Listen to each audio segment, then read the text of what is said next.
The next presenter is Dr. Kana Ishimatsu.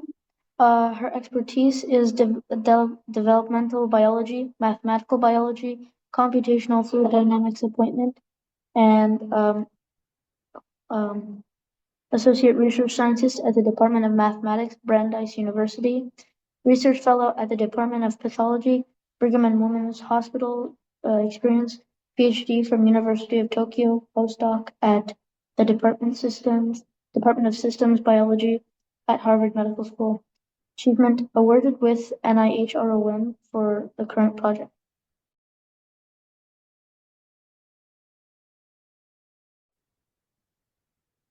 Okay, so my research question is, why are we right-handed? When I talk about this to my friends, many of them say, oh, because I was told to use right hand when I was a kid, right? Especially Asian countries, you are forced to use right hand. But studies shows that that's not purely cultural, because across the countries and cultures, almost 90% of the people are right-handed. So maybe it's not purely cultural. Moreover, studies say that fetus, before you're born, they prefer to suck right hand. So maybe there is something more fundamental going on in biology. So handedness has to do with left-right asymmetry of the brain, because we know that left side of the brain controls right side of the body. And it's well known that left brain and right brain have different functions. So it's very fundamental to us. And also brain asymmetry is associated with neuropsychiatric disorders such as autism. It's just some correlation. So what I want to say is left-right asymmetry of the brain is very important, and it's very well known. Left and right function differently. However, how is the brain asymmetry established during embryonic development is almost not known, unknown. So because we want to talk about embryonic development, I want to introduce mouse embryonic development. It's basically very similar to human development, but they develop very faster, much faster than human embryos. So for those who are not familiar with embryonic development, I recommend to look at this one first. So I hope you can appreciate this kind of looks like an animal. Here's a head and tail, limbs are here, eyes here, and brain is here. This is why we're interested. And then I also marked heart. So half a day before this, it looks like this. It doesn't look like animal anymore, but brain is here, heart is here, and it looks like more like a snail. But still the head is here, body axis is here. And half a day before this, it looks like this. You can kind of still see the head is here and body is here. Even half a day before this, it almost looks like a rugby ball. But you can still see where becomes the brain, which part becomes the brain. So, but as soon as you start to see the heart, you know, heart, most of the people, you have heart on your left side. So as soon as you start to see the heart, you see there is left-right asymmetry in the developing embryos. But importantly, before this stage, the embryos looks like completely symmetric in terms of left and right. So my question is how, but like if you look at the embryo from outside, we know, oh, this side is left, this side is right. But if you're a cell, how do this cell know, oh, I'm on the right side, or I'm on the left side? It's a mystery. So our interest is, of course, the brain, and brain asymmetry is largely unknown. But unlike the brain, heart asymmetry is well studied. So I want to introduce what's known about heart asymmetry development.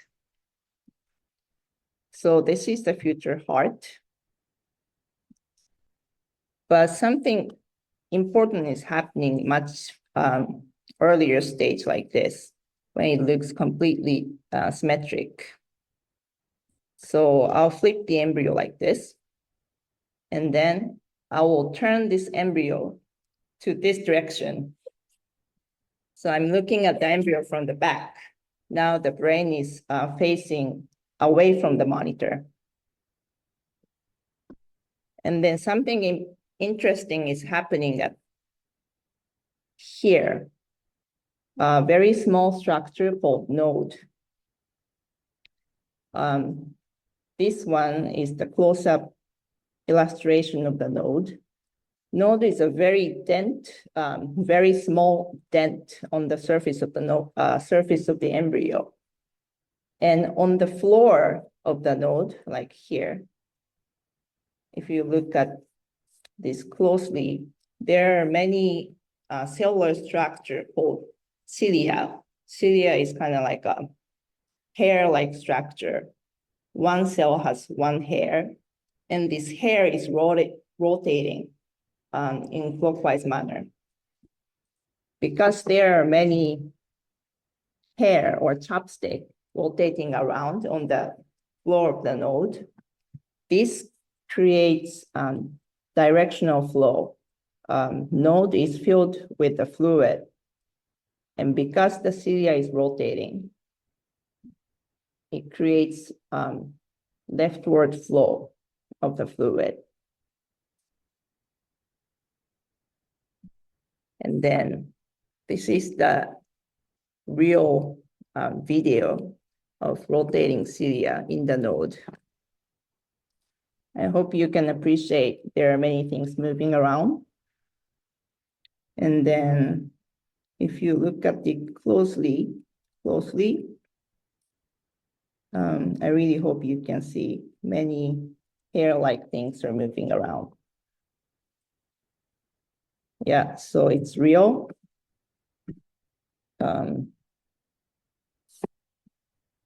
And this is a little more about the mechanism, how this flow can relate left-right information. So I told you there are moving cilia in the node, and there is directional flow. And also recent studies show that there are non-moving cilia, immotile cilia around the node. And because there is directional flow, only left side of the immotile cilia bends because of the flow. So this bending, so here's what's gonna happen afterwards. I just said that there is a directional flow in the node, and the flow is sensed by the immotile cilia. Then this bending of immotile cilia leads to left-specific gene expression. And this gene expression further leads to asymmetric morphology of the heart. So yes, heart asymmetry is very well studied and very well understood. But unfortunately, brain asymmetry is believed to be independent of heart asymmetry. So we had to come up with hypothesis. So our hypothesis is that even though it's independent, the flow in the node is still important for the brain asymmetry. So I'll explain about this. This is the previous view about the flow in the node. So we're looking at the embryo here again. And then it's known that there is a membrane, very thin membrane surrounding the embryo. It's called Riker's membrane. So because of this because of this membrane, that people think it's sealing the embryos very tightly. So what people thought is that the node is sealed by this membrane.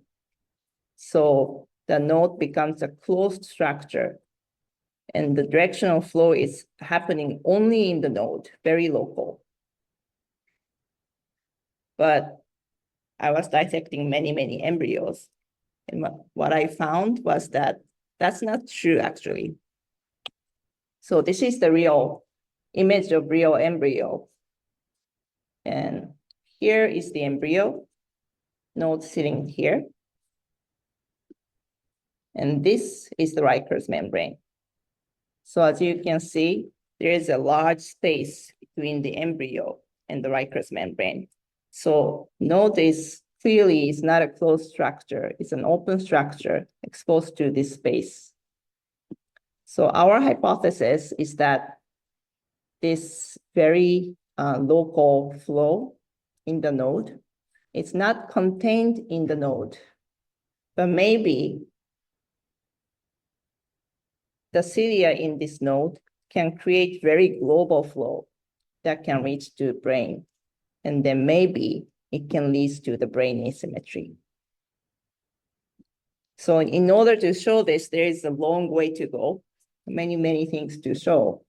The first thing is that can the rotating cilia in the node induce global flow that reaches to the brain? And second, can the asymmetry flow cause asymmetric molecular distributions? And does this molecular distribution cause asymmetric development of the brain? So, of course, this will require many, many years. But right now, I'm addressing the first one. Can the rotating cilia in the node, it's very local. Can this local cilia movement induce global flow that can reach the brain? So easiest thing you can imagine is if you can see the flow directly, yeah, of course you can prove it, but it's really challenging to see the flow directly because it's happening in the mother mouse womb. And then you can really see through the Riker's membrane. So it's technically really challenging. So what I first did is to ask, is this global flow at least theoretically possible? And that's the point where applied mathematics kicks in. I don't want to scare you, but this is what I basically did. So virtually in the computer, I built virtual node, right? It's like a ball-like structure. And there are hundreds of cilia. I virtually built hundreds of cilia rotating. Like each point is a cilium, and each cilium is rotating like this. And then some very smart people came up with this equation that describes the motion of the fluid. So this ball is filled with the fluid, and at each point, the fluid moves according to this equation. So if you know this equation and how the boundary moves, you can calculate how the fluid would move. So that's what I did. So this is the result. So in this node, virtual node, if you look at this from the top, I guess you see many arrows. So each arrow represents the direction and the magnitude of the fluid. So if you look at this from the top, you can see the fluid is flowing from left bottom to right top, this direction. And if you see this from the side view, fluid coming in from this side and going out from this side. And this is the 3D view. So this is what's happening at the node. But our interest is, of course, at the scale of embryo, whole embryo. So again, I virtually built embryo like this. Node is sitting here, and I built Riker's membrane virtually, and then I put the embryo in the Riker's membrane like this. So the fluid I'm interested in is here. And then I implemented this flow field where the node is. So I'm gonna show you some results, but the point is there is a directional flow at a whole embryo scale, at least theoretically. And this flow can induce asymmetric molecular distribution. So this is the result. This one, you're seeing the entire embryo. And you are seeing red arrows, big red arrows here around the node. Of course, around the node, there is strong flow. But my real interest is there any flow here? It seems like you're not seeing anything. Maybe it's too small, or actually there is no flow. So if you use a magnifier, there is actually a flow. There is a very global flow circulating like this, like this. So the fluid comes out of the node and then circulate like this everywhere around the embryo. But very weak, very weak. So this very weak flow, is it actually, can it actually doing something? So I think because it's very weak, I don't think it's doing anything mechanically. So if it's doing something, maybe it's carrying some molecule around the embryo and makes it asymmetrically distributing. So I did the simulation again. Here, I just want to you to look at the blue point, like here. So blue point represents that there are many molecules around the embryo. At time point 0, there is an evenly distributed molecules around the embryo. And what you're seeing here is the trajectory of the molecules. So at time point 0, for example, this molecule is here, but after five hours, it moves towards this way. So each molecule is moving like this from blue to yellow. From this simulation, it's obvious, at least theoretically, this nodal flow can induce asymmetric movement of molecules. And importantly, it's not happening only around the node. It can happen far field from the node. And maybe it can cause asymmetric distribution at the point of brain. So yeah, this is the summary of the simulation. So it's very encouraging to know at least it's theoretically possible. But I'm a biologist. I'm not only satisfied by the simulation result. Is it really happening in vivo? As I told you, looking at the fluid around the embryo is extremely challenging. That's why we don't know much about it. So now is the time we need engineering. So we had to build a new microscope, collaborating with team in Germany in order to observe what's happening around the living embryo. So in this microscope, you can keep the developing mouse embryo alive. You have temperature control, you have humidity control, gas control. It's nice. And then I just want to brag about this. Here, you're seeing an embryo. In blue signal, you're seeing cellular nuclei.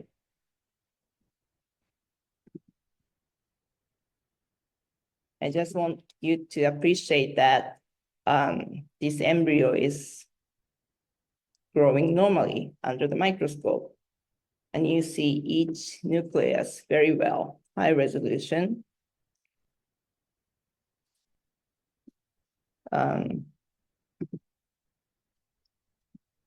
This is happening over the time period of 24 hours.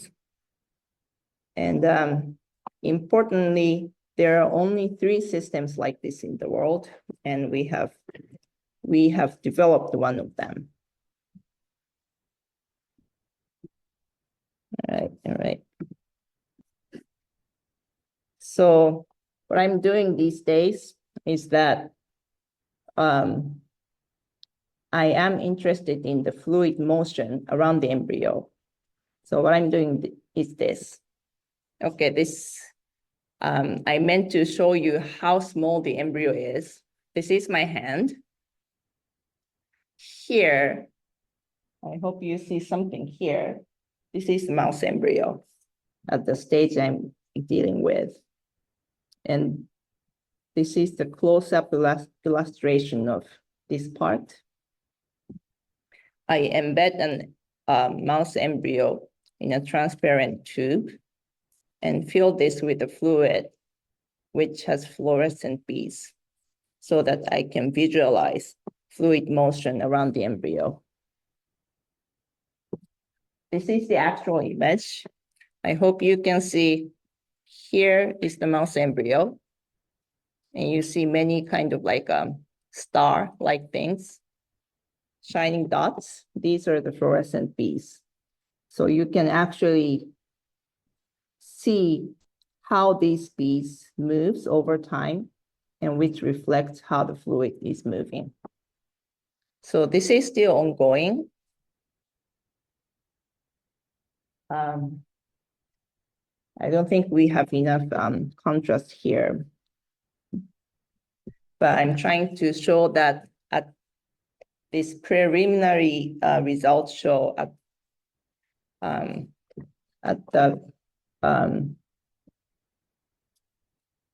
when I start the experiment, the fluorescence beads, this is everywhere, evenly distributed. But it looks like after 5 hours, it becomes asymmetric, which could be reflecting the asymmetric movement of the fluid. So of course, I need to repeat this again and again. And this happens overnight. So it's very physically challenging, but it's rewarding. So the conclusion is coming soon. So I just showed you what I have been working on. Seems like I feel like I did a lot, but I just started the first step. If you look at all the journey to show how the brain asymmetry might be established. And it requires not only biology, not only mathematics, not only engineering, but things need to come together to address new questions. So that was my talk, and I want to thank my advisors and my collaborators. Thank you for your attention.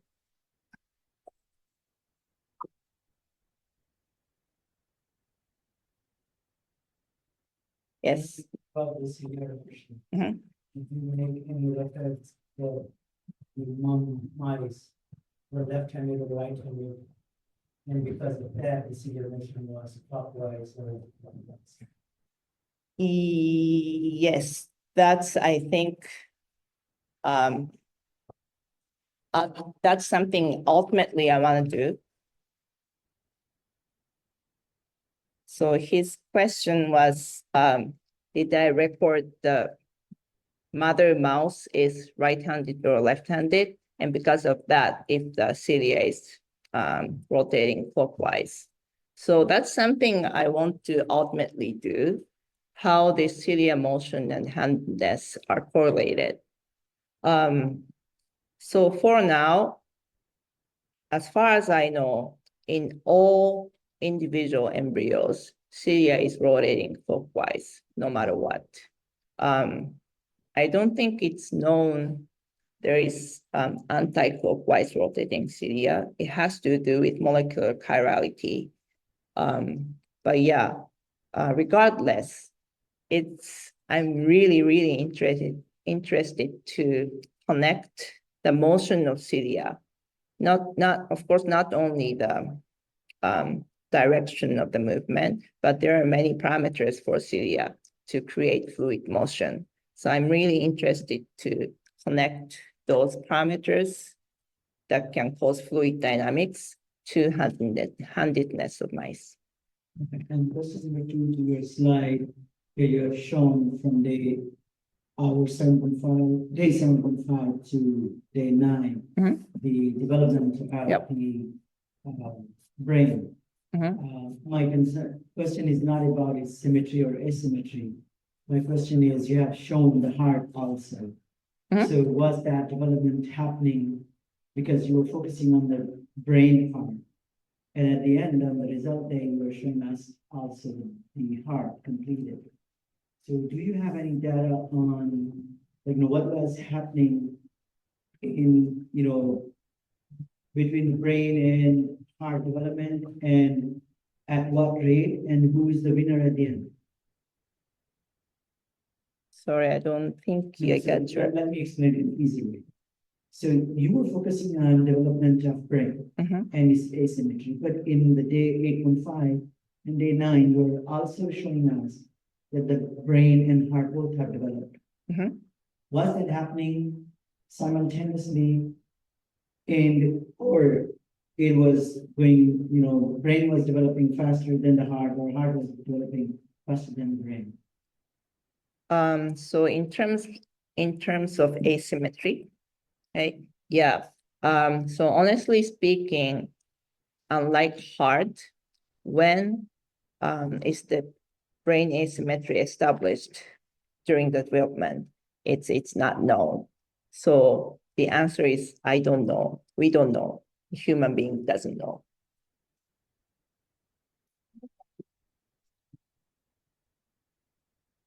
Thank you so much for great presentation, Dr. Ishimatsu.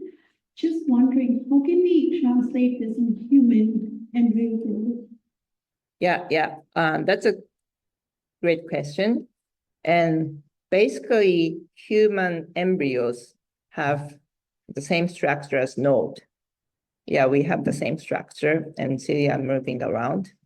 And then also, we also have, when we're embryos, there is a huge space around the node. So my wildest guess is that the same thing is happening for a human being. But yeah, we need decades to prove this. Mike.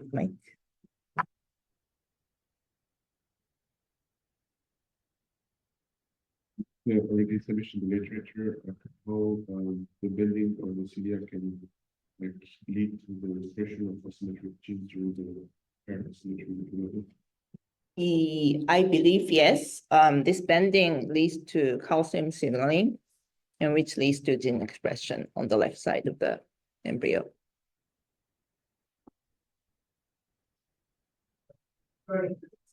Thank you.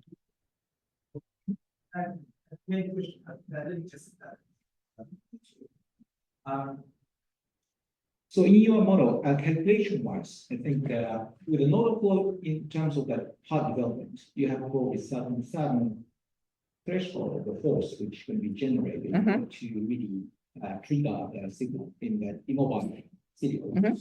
We have as a sensor. Yeah. Two questions here for your model about the brain assembly is that. Yep.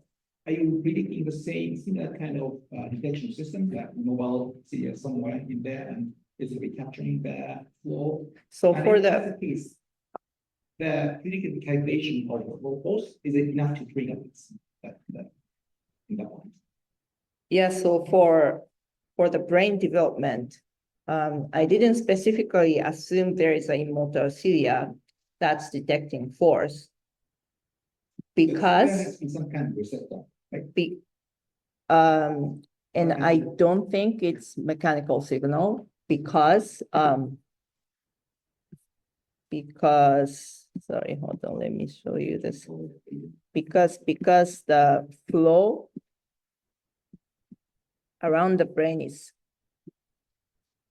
at least theoretically, it's very, very weak.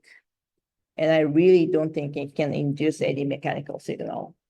Yeah, so. It has to be captured by some other mechanism.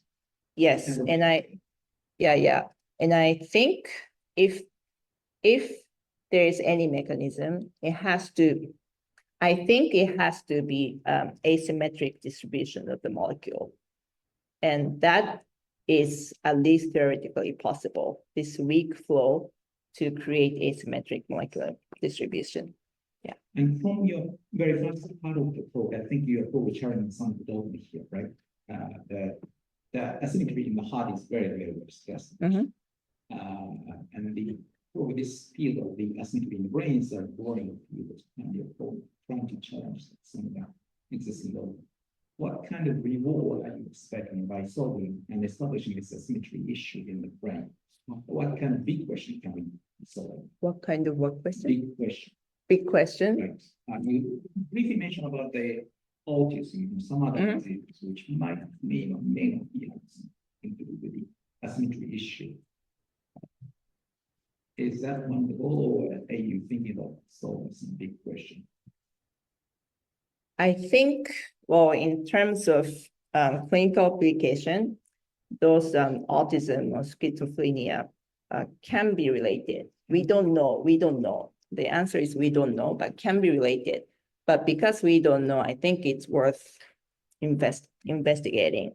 And as a pure biologist, it's simply very fascinating why our brain have left and right side. And it's, at least theoretically speaking, breaking symmetry is different from why right side knows it's on the right side. You know what I mean? Breaking symmetry is, it doesn't matter. Breaking symmetry is 50-50 process. You know, as long as left and right are different, it's fine. It's theoretically simpler, but biased brain symmetry breaking. The right side is always right side. It's really fascinating, at least theoretical point of view.